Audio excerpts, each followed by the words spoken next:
Somewhere in your house right now, there is a treadmill. Maybe it's an actual treadmill. Maybe it's a guitar. Maybe it's a blender you bought specifically to make smoothies, used twice, and have not touched since February. Maybe it's a book about habits sitting unread on a shelf next to a book about discipline that you also never finished. Whatever it is, it's there, quietly judging you. And the worst part isn't that you bought it, the worst part is that when you bought it, you were completely convinced you'd use it. You didn't buy the treadmill thinking it would become a very expensive clothes hanger. You bought it because you genuinely believed in that specific moment that you were about to become a different person. A person who wakes up at 6 a.m., a person who meal preps, a person who has their life together. That belief felt real. It felt true, cost you $300, and then reality showed up. Psychologists call this anticipated utility. The pleasure your brain expects to get from something before you own it. And here's the problem: anticipated utility is almost always higher than actual utility. The thing you imagine owning is almost always better than the thing you actually own.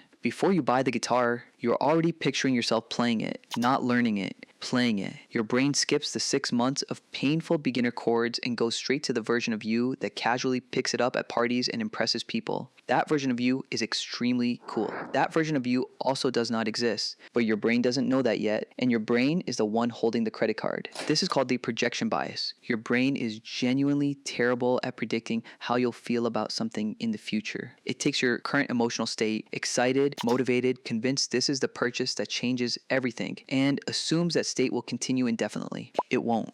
It never does. The excitement you feel in the store has a half-life of about 48 hours. By day 3, the guitar is in the corner. By day 7, you've stopped noticing it. By day 30, it is furniture. And here's where it gets properly embarrassing. Studies show that people consistently overestimate how much they'll use things by a factor of 3 to 5 times. You think you'll go to the gym 4 times a week. You go once. You think you'll cook with the air fryer every day. You use it on Sundays sometimes. You think you'll read 30 pages a night. You read 4 and fall asleep. Your brain is not just slightly wrong about this. It is catastrophically, confidently, repeatedly wrong, and it never learns. There is also the fresh start effect layered on top of all of this. Purchases feel different when they're attached to a moment of identity change. New year, new gym membership, new job, new wardrobe, breakup, new haircut, and approximately $800 of skincare. The purchase isn't really about the thing, it's about the version of yourself the thing represents. You're not buying a blender, you're buying the identity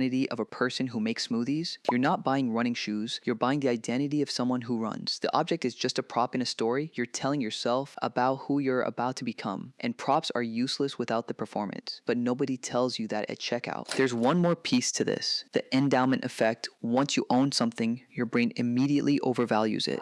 That guitar you bought and never played, you still don't want to sell it for what it's worth, because the moment it became yours, selling it feels like giving up on the person you were going to be, so you keep it, and it keeps judging you. The object isn't the problem, the gap is the problem. The distance between who you are right now and who you imagine the purchase will make you, that gap is where the money goes. Every single time. Your brain isn't irrational, it's just optimistic in exactly the wrong direction. Unfortunately, optimism doesn't fold laundry, and it definitely doesn't use the treadmill.